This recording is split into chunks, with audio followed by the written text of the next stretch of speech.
नमस्कार, मंडी.com में आपका स्वागत है। मैं हूं भुवन भास्कर। कोविड-19 के कारण पैदा परिस्थितियों का किसी एक वर्ग ने यदि सबसे बेहतर तरीके से मुकाबला किया है, तो वह है किसान। लेकिन यह कहने के साथ ही हमें यह भी स्वीकार करना पड़ेगा कि संकट काल में किसान की चुनौतियां खास तौर पर अपनी उपज की मार्केटिंग को लेकर कई गुना बढ़ गई हैं। मंडी.com में हमारी कोशिश है कि अलग-अलग फसलों की खेती करने वाले किसानों के लिए पैदा हुई चुनौतियों और उनके समाधान पर हम विस्तार से चर्चा करें। और इसी क्रम में हमने पिछले हफ्ते बात की थी हर्बल और जैविक खेती से जुड़े किसानों की समस्याओं की। आज के एपिसोड में हम बात करेंगे सब्जियों की खेती से जुड़े किसानों की। और इस चर्चा में हमारे साथ भाग लेने के लिए दो मेहमान मौजूद हैं, उनसे आपका हम परिचय करा देते हैं।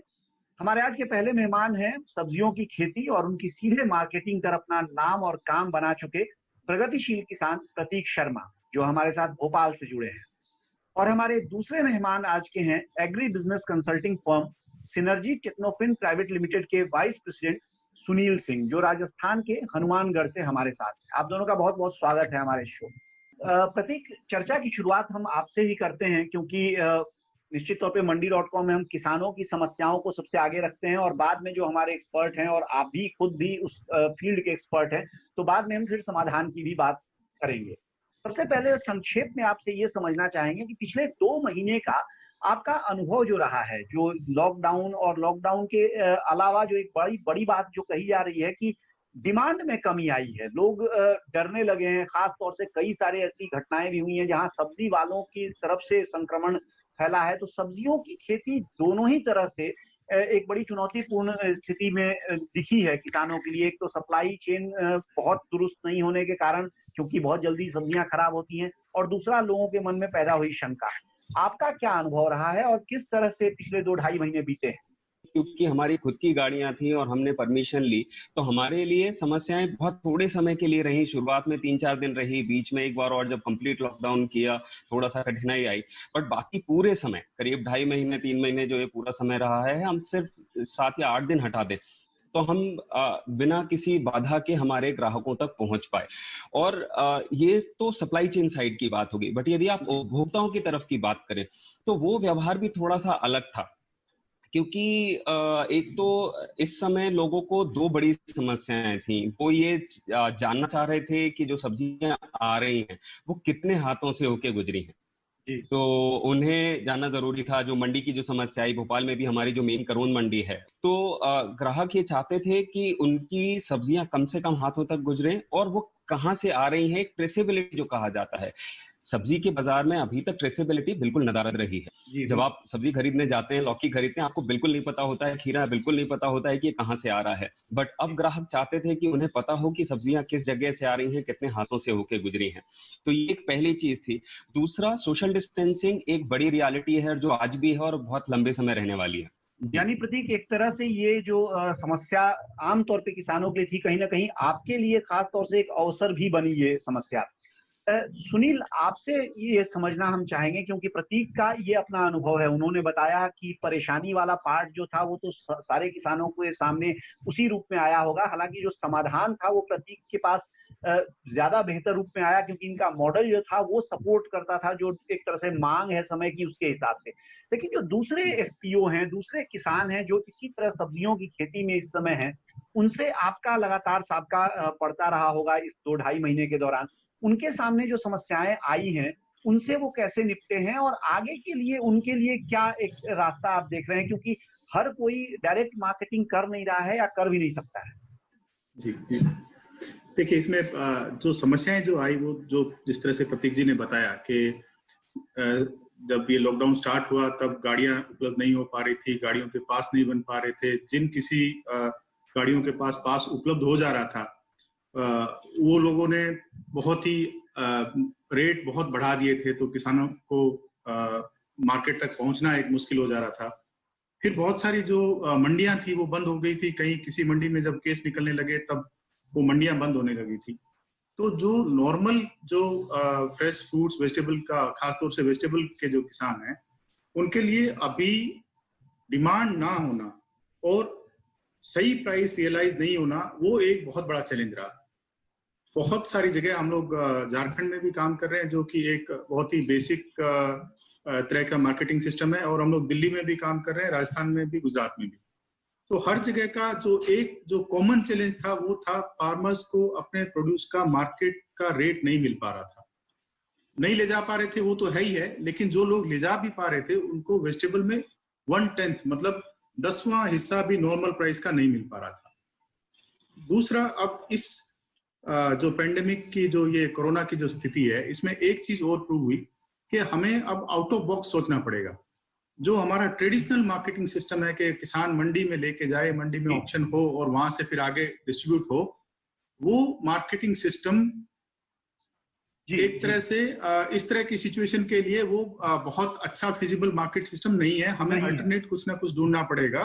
जो आपने कहा कि हमें अब आउट ऑफ बॉक्स सोचना होगा, जो परंपरा से जो चीजें चली आ रही हैं, निश्चित तौर पे जो कोरोना महामारी ने एक परिस्थिति पैदा की है, वो बहुत सारी चीजों को हमेशा के लिए बदल देगी। तो कौन सी चीजें हैं जो बदलनी चाहिए, कैसे बदलेंगी, इस बारे में हम अभी ब्रेक पे से लौटने के बाद और विस्तार से चर्चा करेंगे। बने रहिए हमारे साथ, देखते रहिए मंडी टॉक।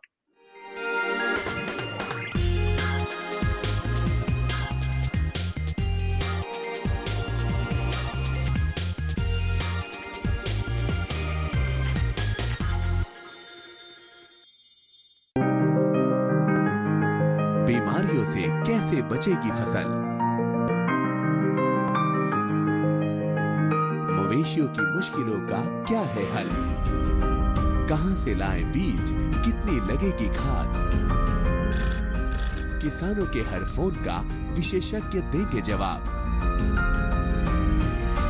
देखिए हेलो किसान लाइव, सोमवार से शुक्रवार शाम 6 बजे।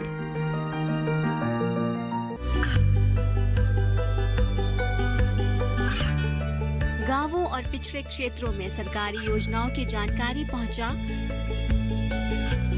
देश में कौशल और क्षमता विकास कर ग्रामीणों को सामाजिक बदलाव और विकास से जोड़ने की दूरदर्शन किसान की पहल चौपाल चर्चा देखें सोमवार से शुक्रवार सुबह 9 बजे।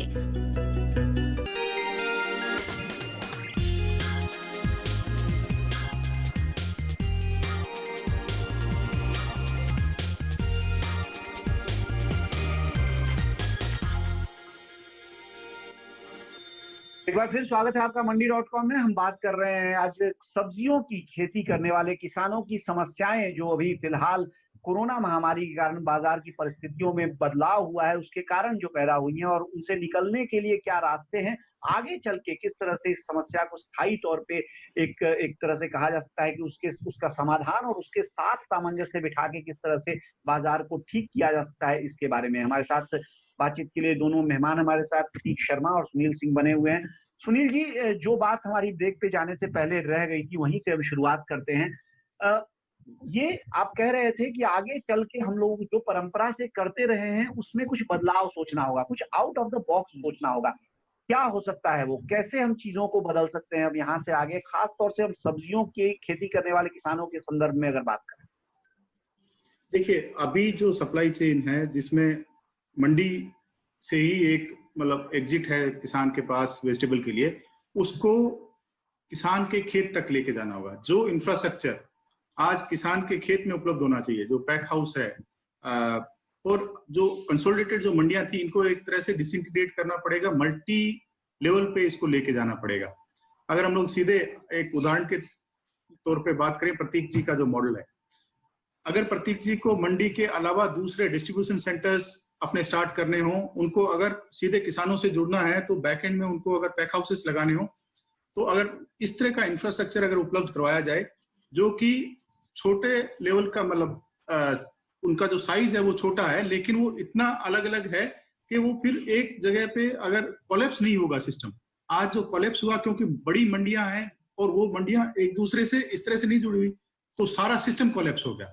अगर हम लोग छोटे पैक हाउसेस, छोटे डिस्ट्रीब्यूशन सेंटर्स को मिनी मंडी के जैसे चलाएंगे, और जो नए मॉडल जो इमर्ज हो रहे हैं, जैसे प्रतीक जी का direct to farm to fork का मॉडल है, या आज जो नए ई कॉमर्स के जो मॉडल डेवलप हो रहे हैं, या जो दूसरे ग्रोसरी के रिटेल चेन्स जो डेवलप हो रहे हैं, उनको सपोर्ट करने के लिए, नए बिजनेसेस मॉडल को सपोर्ट करने के लिए उसी तरह का बैकएंड का इंफ्रास्ट्रक्चर का मॉडल डेवलप करना पड़ेगा। उसमें फिर जो टेक्नोलॉजी का जो रोल है उसको इंटीग्रेट करना पड़ेगा।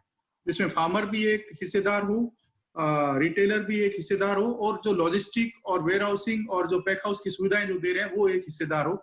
जी प्रतीक, टेक्नोलॉजी के ज्यादा प्रयोग की बात अभी सुनील जी ने कही, इस पर भी आपने काफी काम किया है और कुछ बड़े प्रोजेक्ट पर आप काम कर भी रहे हैं जो तकनीक के लिहाज से ग्राहकों तक पहुंचने और अपने उत्पादों को ट्रेसेबिलिटी की बात आपने कही, उस पर भी आपने काम किया है।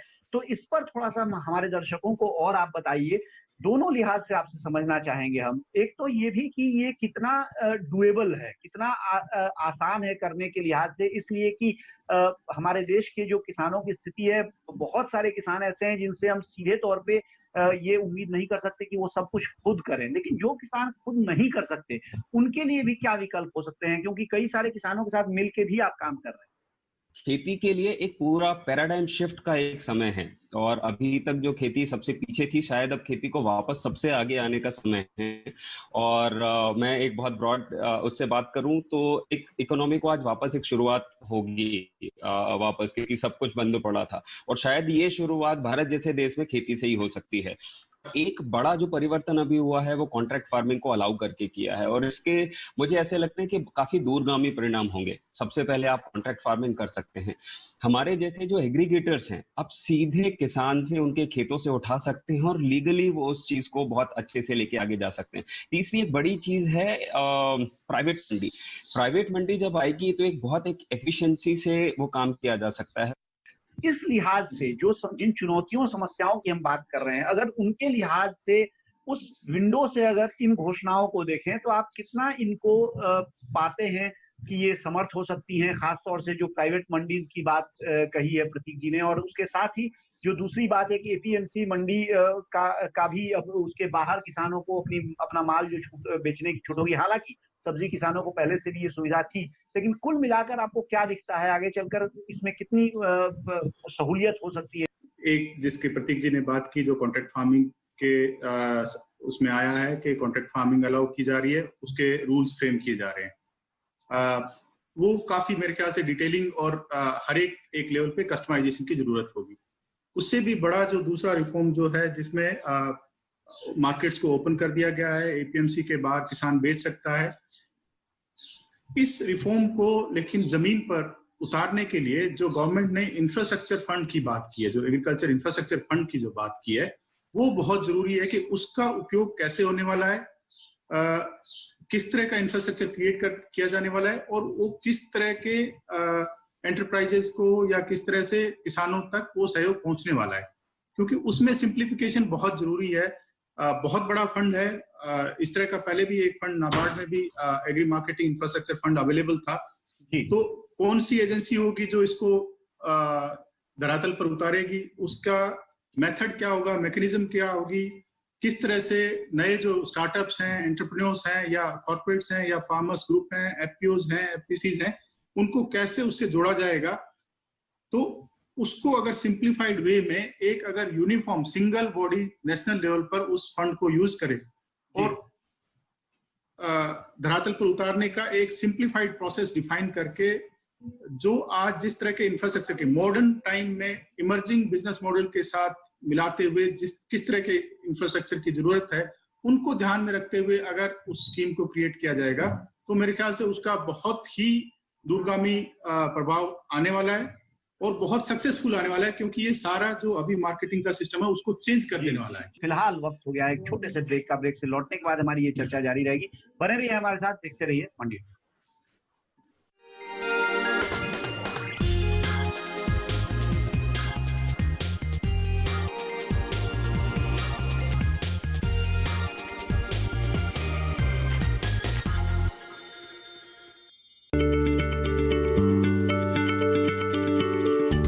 क्या आप किसी बीमारी से परेशान हैं? चाहते हैं डॉक्टर की सलाह? तो हम हैं आपके साथ, बताएंगे आपको जीने की राह। समस्याएं आपकी, समाधान देश के मशहूर विशेषज्ञों के। घर बैठे बात करें देश के जाने माने डॉक्टरों से। हमारे लाइव प्रोग्राम स्वस्थ किसान में हर शनिवार शाम 6 बजे से 7 बजे तक। ये कामयाबी है अन्नदाता की,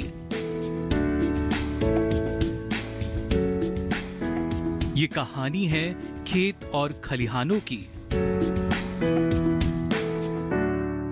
कैसे करें अपने पशुओं की देखभाल, जानिए गांव-गांव के किसानों का हाल। देखिए गांव किसान, सोमवार से शुक्रवार दोपहर 12 बजे सिर्फ डीडी किसान पर।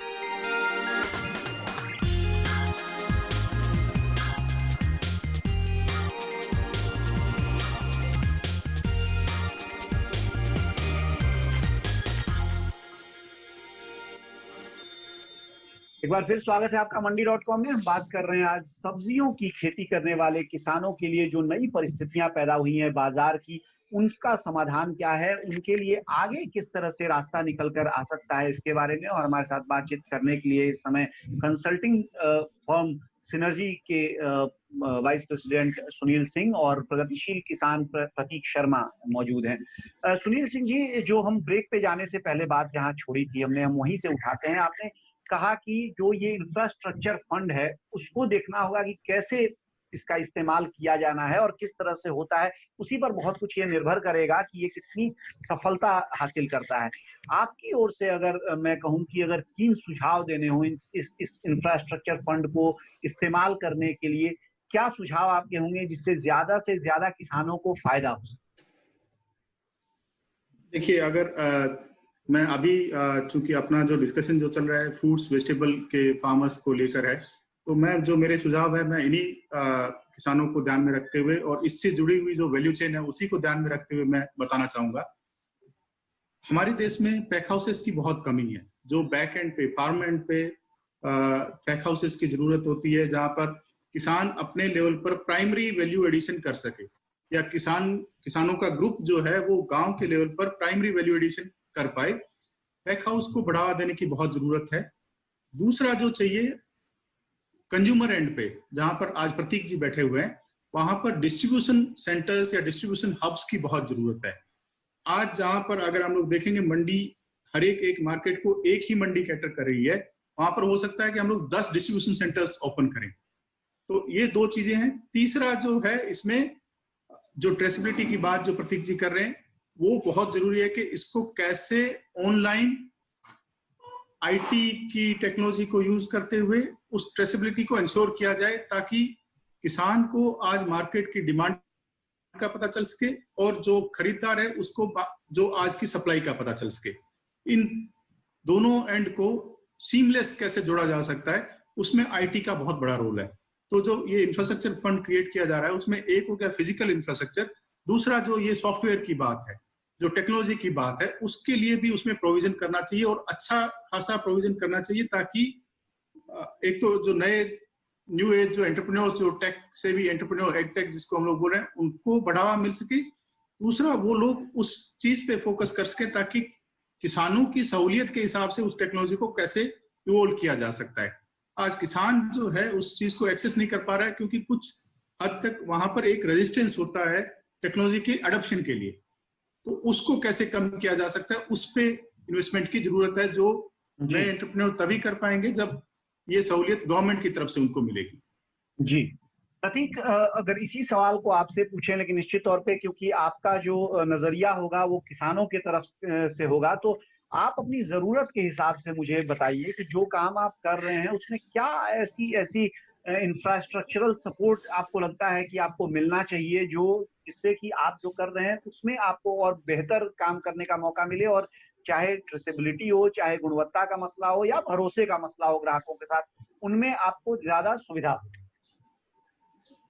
देखिए, हम जैसे स्टार्टअप जो हैं उनके सामने सबसे बड़ी जो समस्या आती है वो वर्किंग कैपिटल की आती है। नॉर्मली जो गवर्नमेंट की स्कीम्स होती हैं वो कैपिटल जो इन्वेस्टमेंट है उनको फंड करती हैं। सो यदि मुझे कोई प्लांट लगाना है तो उसके लिए तो शायद मुझे आसानी से कोई फंड मिल जाता है, बट यदि हम वर्किंग कैपिटल रेज करने की बात करते हैं तो हमें बैंक की तरफ डायरेक्ट किया जाता है। अब बैंकों के साथ समस्या ये है कि उन्हें हमारी हिस्ट्री चाहिए, फाइनेंशियल हिस्ट्री, और हम जैसे स्टार्टअप के पास फाइनेंशियल हिस्ट्री नहीं होती।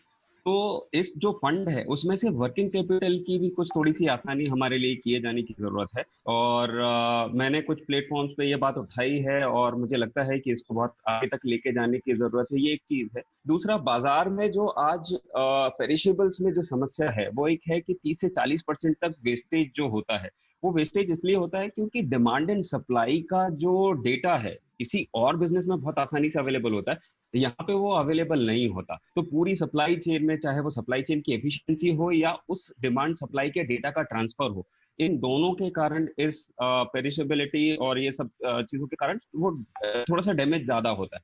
तो यदि डिमांड सप्लाई सही पहुंचेगी तो ओवर प्रोडक्शन, अंडर प्रोडक्शन वाली जो समस्या है वो कम होगी। और दूसरा, एक अच्छा इंफ्रास्ट्रक्चर यदि होगा तो उससे जो डैमेज है, यदि आज हमारे पास अच्छे कोल्ड स्टोरेज है तो वेजिटेबल को आज ही बेचने की समस्या वो उससे निजात मिलेगा, तो हम 2 दिन 3 दिन उसे आगे तक बचा के रख सकते हैं। जी सुनील, आपसे एक चीज ये समझना चाहेंगे कि जो एसेंशियल कमोडिटीज एक्ट पर लेके सरकार ने भी फैसला किया है, जिसके बाद माना जा रहा है कि वेयर हाउसिंग में, स्टोरेज में एक बड़े पैमाने पर प्राइवेट इन्वेस्टमेंट हम देख सकते हैं। आपको क्या लगता है कि सब्जियों के या पेरिशेबल्स के मामले में भी इसका कोई असर देखने को मिलेगा, खास तौर से जब हम कोल्ड स्टोरेज की बात करते हैं और हम मानते हैं कि बहुत बड़ा एक गैप है जो जरूरत है और जो वास्तविकता है उसके बीच। तो आपको लगता है कि इसमें एक तेजी देखने को मिलेगी कोल्ड स्टोरेज और चेन में, और ज्यादा उसकी एक तरह से उपस्थिति बढ़ेगी और उससे जो कमी हो जाती है सब्जियों की सीजन के बाहर, उससे भी कुछ निजात मिलेगी? खासतौर से वेजिटेबल में जो प्रोडक्ट जो आते हैं कभी, वो हैं आलू और प्याज। आलू में कोल्ड स्टोरेज का हम लोगों का काफी अच्छा इंफ्रास्ट्रक्चर है, लेकिन उस इंफ्रास्ट्रक्चर को मॉडर्नाइज करने की बहुत जरूरत है।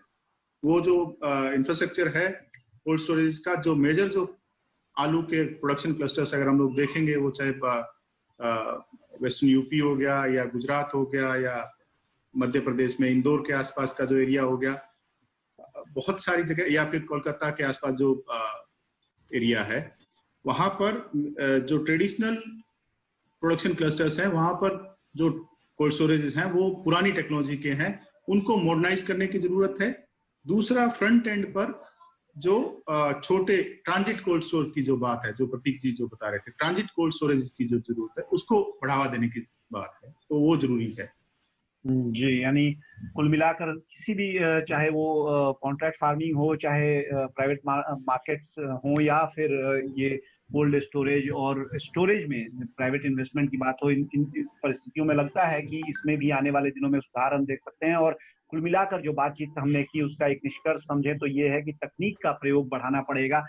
उसके लिए सरकार को जो सहूलियत है वो तो देनी ही होगी, लेकिन किसानों को भी अपनी ओर से ये तैयारी करनी होगी कि उस सहूलियत को, उस जो भी मदद है उसको वो अपने साथ उतार सकें, अपने कारोबार में शामिल कर सकें। आप दोनों का बहुत बहुत शुक्रिया हमारे साथ कार्यक्रम में आज शामिल होने के लिए और हमारे दर्शकों के लिए अपनी राय जाहिर करने के लिए। और इसी के साथ आज की ये चर्चा हम यहीं पर विराम देते हैं और अगले हफ्ते फिर हम आएंगे किसी महत्वपूर्ण विषय पर अपने विशेषज्ञों के साथ एक गहरी और विस्तृत चर्चा लेकर। लेकिन फिलहाल आप बने रहिए हमारे साथ, देखते रहिए डीडी।